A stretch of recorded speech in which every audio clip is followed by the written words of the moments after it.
Coming up, congratulations to the class of 2023. We meet one grad who is earning his 6th degree in 5 years. An author shares why she traveled to over 500 tribal nations for her new book. Plus, an award-winning filmmaker tackles bullying facing youth today. I'm Aaliyah Chavez. Join us for those interviews plus headlines from the ICT Newscast.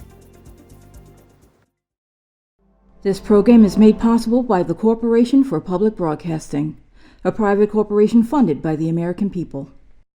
Arizona State University welcomes 3,500 indigenous students from Arizona and across the nation. It serves one of the largest populations of indigenous students among U.S. colleges and universities. We created a sense of place for tribal nations to create futures of their own making through community outreach and research, taught by world-class indigenous faculty where they see a reflection of themselves and their experiences. Find community at ASU.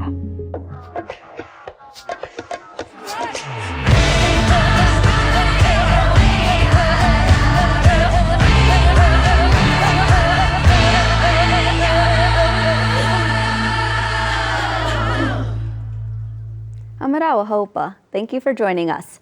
2 more states moved to add protections for Native children who are placed in the foster care system.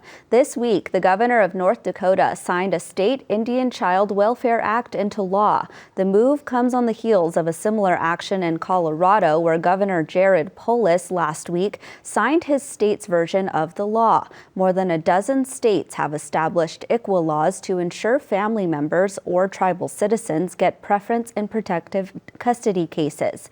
The new state actions are in response to lawsuits challenging the federal Indian Child Welfare Act. It is currently being reviewed by the U.S. Supreme Court. David Simmons, the Director of Government Affairs at the National Indian Child Welfare Association, spoke with ICT. He said the state laws do more than just back up the federal legislation. The evidence that we see from those when they've done that is that the efforts improve. People are more sure about what they need. One of the things that these state ICWA laws provide legislatures and state agencies with is an opportunity to not just think about what the federal law requires, but also to think about what are some of the local issues that we have here.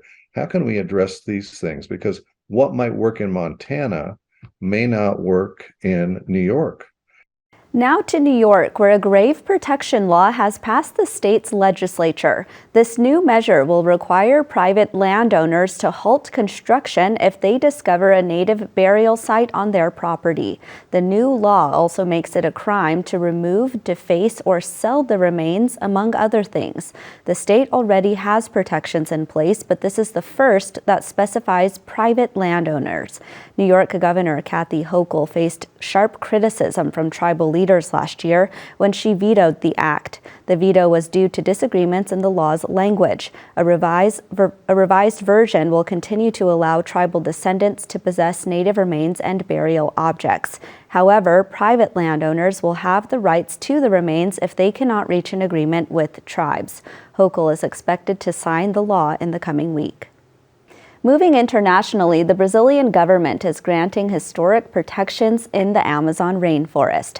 President Luiz Inácio Lula da Silva has granted official recognition of 800 square miles of indigenous lands in the Amazon.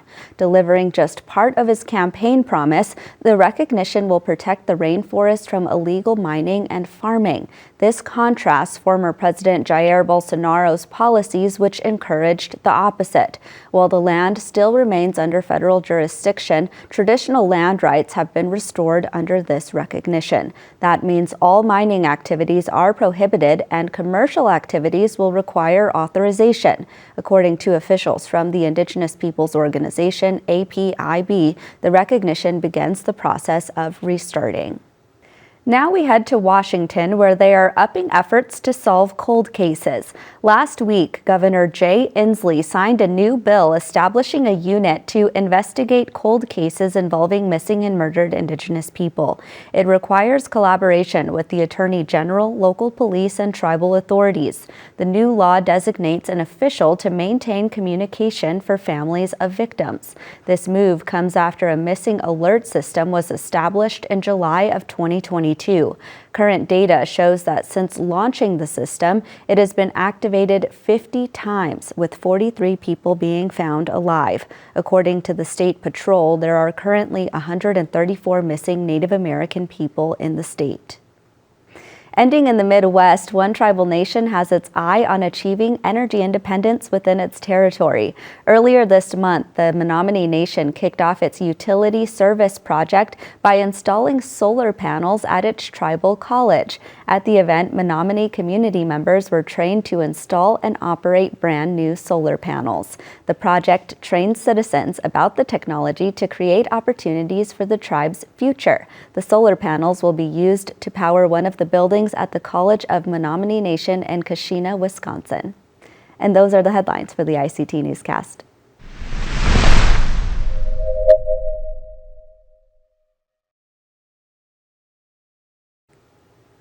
Lennon Audrain has earned his 5th degree in 6 years. He is Cherokee and Shawnee and was the youngest graduate from both his master's classes at Arizona State University and Harvard. He recently received a PhD in educational policy and evaluation and is now an assistant professor at Mary Lou Fulton Teachers College. Hello there and congratulations. Thank you so much for having me on today. So 5 degrees in 6 years, what's your secret? Good scheduling and a lot of sleep. I love taking naps. I think having a community of individuals around you who are going to support you, who you can go to ask questions when you need help, and knowing what the short-term and the long-term plan looks like really helped to get me there in that short amount of time. What was the process like for you after, you got your first master's degree and you thought maybe I'll get a second and a third and a fourth? What was that process like for you? When I was in the middle of my first one, I had started applying to PhD programs, and I was talking with Carol Basile, who's the dean of the Teachers College, and I had been rejected initially from Harvard University's doctoral program, but they said, come and do a master's. And at the time I was 19, and I was talking with Dean Basile, and she said, you're 19. You should go enjoy life somewhere else for a bit. And so in the middle of that, I decided, I was 20 years old. I moved to Boston. I taught Latin, Spanish, and English at Brookline High in the morning, so I still got to keep a foot in the classroom. I would take my classes in the afternoon at Harvard. And then in the middle of that Harvard degree, I was then applying to doctoral programs, which is how I ended up at ASU. And do you have a particular educational motivation?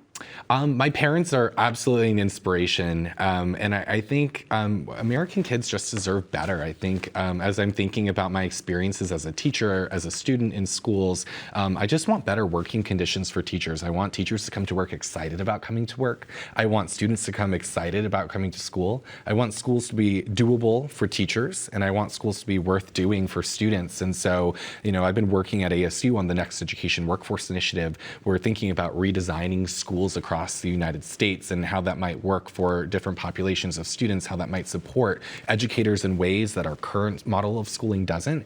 And so my work in education has really been drawn from my experiences as a student and as an educator. We've heard from so many teachers that coming off of COVID, they really feel tired, they feel bogged down. Yeah. What are some ways when you're talking to teachers that you really want to excite them? Or what about teaching right now seems really popular?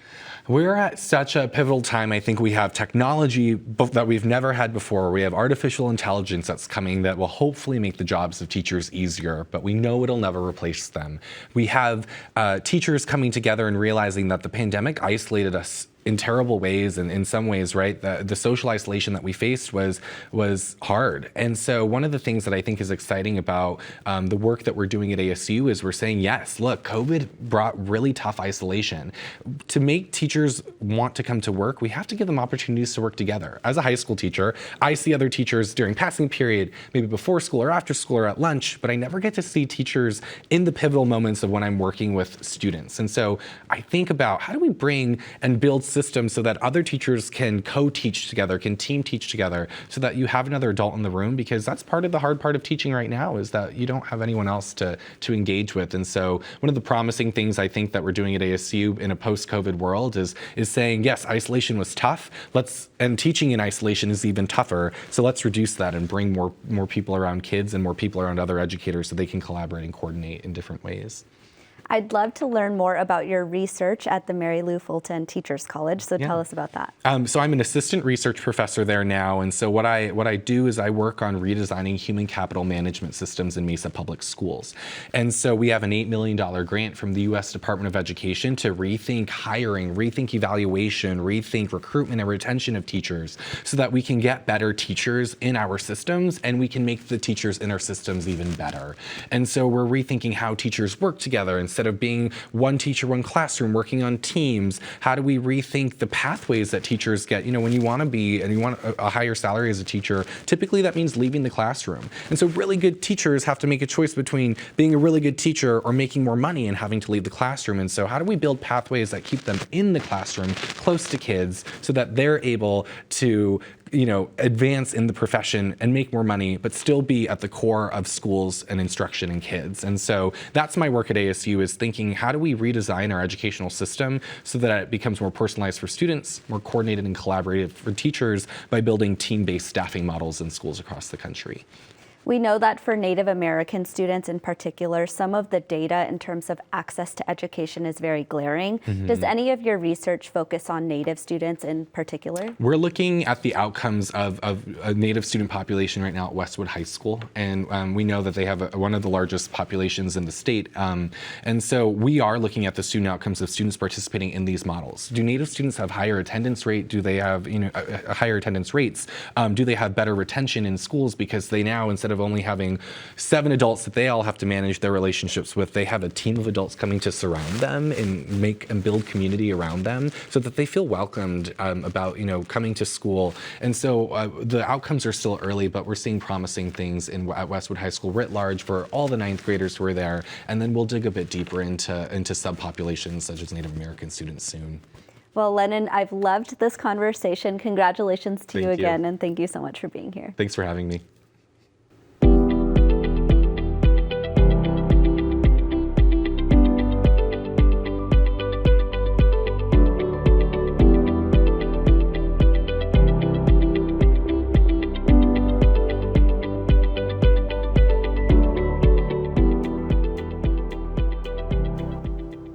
Matika Wilbur is a photographer, podcast host, and now author. Her new book, Project 562, collects her years of documenting photos of federally recognized tribal citizens. ICT's Paris Wise has this interview with her. So you are the author and photographer of this book, Project 562, which is hitting shelves today. Congratulations. Thank you so much. Yeah, it's really exciting. What is Project 562?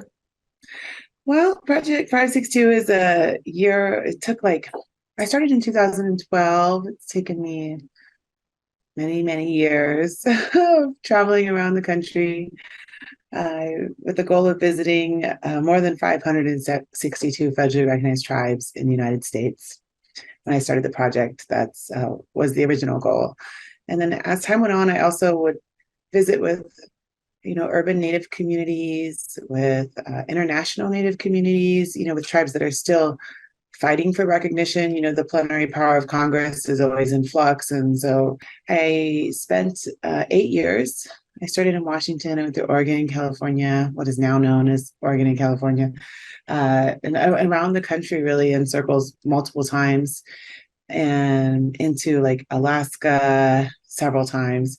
And I photographed about 1,200 people, and I went to about 450 tribal communities, and I interviewed my subjects and talked with folks about a wide range of topics, from sovereignty to self-determination, nation building, environmental justice, climate justice. We talked about indigenous feminisms and repatriation and decolonization. And, we had conversations about love and death and trauma and healing and, everything in between. So the book that's coming out this week is a collection of those stories and interviews that are collated into what we're calling profiles.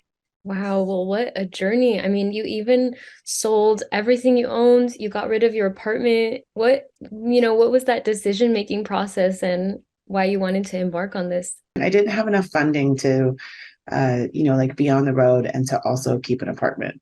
And so I had to kind of make the decision, which was one or the other.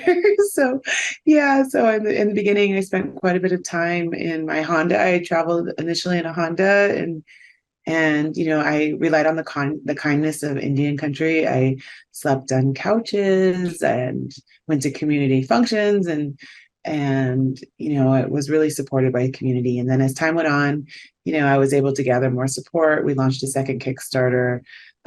Foundations decided to support the work that I was doing, and then I was able to upgrade to living in an RV, which was definitely, van life was a lot of fun. And yeah, that's how I did it. This book is, photography. It's a physical book. Why was that the format you chose to tell these stories? I over the years have worked in several different mediums. I had a blog for many years that I published on weekly. On my Project 562 website, we published hundreds of entries. I had a YouTube channel for a while, and I think we made about 70 films, short films. And I also have a podcast called All My Relations. And it's really an incredible platform. We have a lot of listeners. We just reached the 1 million listener threshold. So that's really exciting to have a podcast to discuss relationality and all its complexity. And, I've also, with this project, developed curriculum. So we have, like a 40-page curriculum guide that accompanies the publication of the book. And, the book is, a really great, tangible, it's like a tangible object that I can give to people that really encapsulates, so many different stories and people that I've encountered along the way.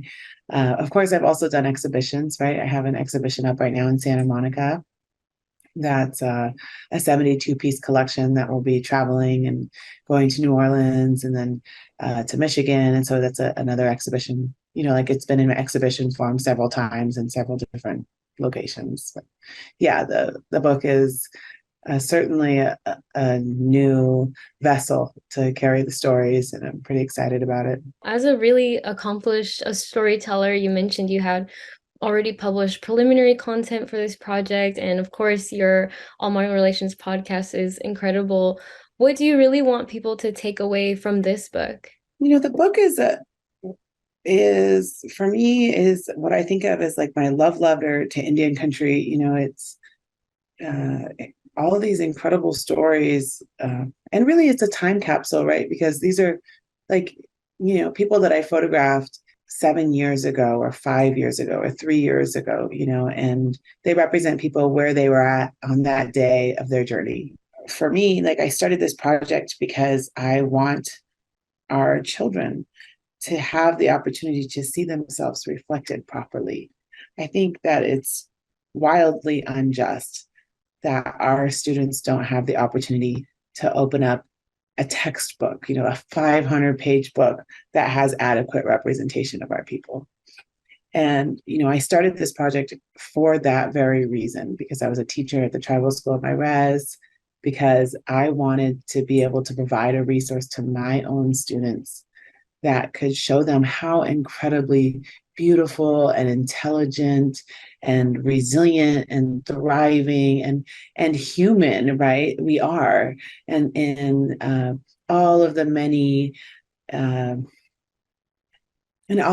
ways that and forms that we come in as Indigenous people, right? We're not a monolith, and so we deserve to see the uniqueness and celebrate our own people. Our children need that. And so for me, when I made this book, I made it for that purpose. And I feel, like blessed and humbled and honored to have been able to bear witness to so many incredible people and stories and communities, and to get to share some of that with people. You're literally bringing everyone in with you on this journey to be exposed and learn about these communities. I can't imagine how difficult it must have been to pick and choose what was going to make it in the book, just based off of every interaction and story that you came across? In a perfect world, I'll get to publish 4 volumes and then everybody can see the whole collection. And if not, then I'll eventually make a website where it all will live. Well, thank you so much, Matika Wilbur, for taking the time to talk about Project 562. It's my pleasure. Thanks for having me.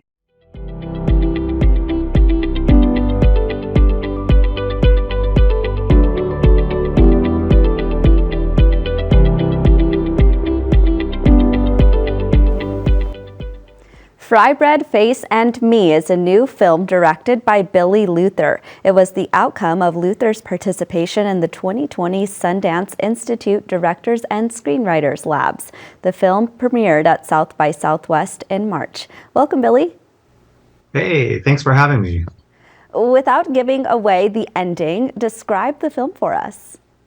It's a coming of age story, about this young multi-tribal boy, age 11, who lives in the city, and he's kind of dropped off on the Navajo res of his grandmother. And, this is set in the 90s. So at the time, no running water, no electricity. I mean, that's, common today as well. But, just kind of thrown into his, into this world from his previous MTV life, and it's loosely based on my upbringing and my, connection to my tribes. I'm Navajo, Hopi, and Laguna Pueblo. Very different tribes from one another. Tell us about the cast. Yeah, we had some great, Martin Sensmeyer. We had Morningstar, Angeline, some really cool, names in our industry. But, this is really, the first time, actors, Pierre Tallman and Charlie Hogan are, the 11-year-old leads, and they're in every scene. So we found them, we searched around the country for our 2 leads, and, they were perfect. They're both Dene, and they understood the story of going back home because they lived, at the time, both of them lived in Phoenix. So they would go home on the weekends to their grandmothers, and it was really cool, really special. I imagine that one of the other really special parts of this project is that Taika Waititi is your executive producer. What was that experience like? Yeah, working with Taika, Taika's been a friend of mine for about 20 years now. So, I had this project, and, he supports a lot of, indigenous stories, and, this one is kind of, in his wheelhouse. There's a lot of humor, and I think that was really the connection that we had when I was telling him the story. So, I mean, and it really helped too, it was my first feature film, and my past work has been in nonfiction and documentaries. So, having him connected and attached to this really, really helped.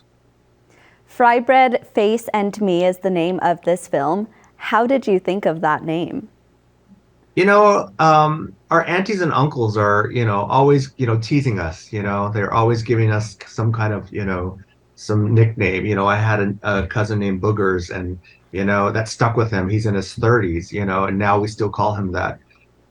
So Fry Bread Face is just somebody, that, in the characters, one of the uncles, the many uncles that this young woman has, Dawn, Fry Bread Face. Because she's just, herself, and she just felt that, it just fit her. So, speaking about family, you've actually made a film about your mother, who is a former Miss Navajo Nation. Tell us about that. Yeah, Miss Navajo was my first documentary that I made, and that premiered at Sundance in 2007. And, a lot of the stories that I was looking for at the time were like stories outside of my life. But really, these stories are so connected to us, and so, part of our kind of our life. And so this story has always been in my growing up, in my childhood. My mother would tell me she was Miss Navajo in the 60s. So I just went out and shot interviews and did this kind of little documentary that ended up being, a staple in my career. So now I'm developing that into a feature film, and yeah, exciting times. Can you share with us a bit about what you're working on right now?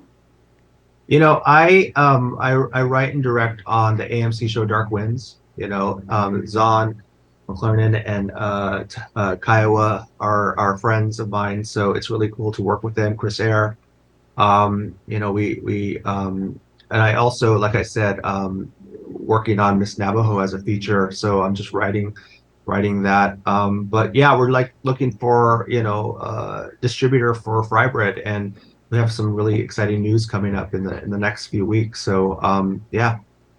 When I hear you say exciting news, I immediately think, come back on the ICT Newscast and tell us what that is. In the meantime, I'm really curious what advice you would have for other young people who want to break into this industry and tell stories that really matter to them. Yeah, nowadays you don't have to live in New York or LA, in Hollywood, and you can be a filmmaker at home. Now you have the access to your phone, and I know some people who live in Laguna Pueblo, where my father's side comes from, making little short films with their iPhones. And I think that is an opportunity that many people, are using, and it's tough. You're going to get a lot of no's, and you're going to get a lot of, feedback that you might disagree with, or you feel personal. It's a personal attack. But I just say you keep going. Like I said, I've been in this business for about 20 years, and there's been a lot of doors closed, but you just have to stick with it, and you just have to have that lifestyle. Well, filmmaker Billy Luther, thank you so much. Thank you. And that's a slice of our Indigenous world. For all the latest, visit ictnews.org. From all of us in the newsroom, stay safe, my relatives.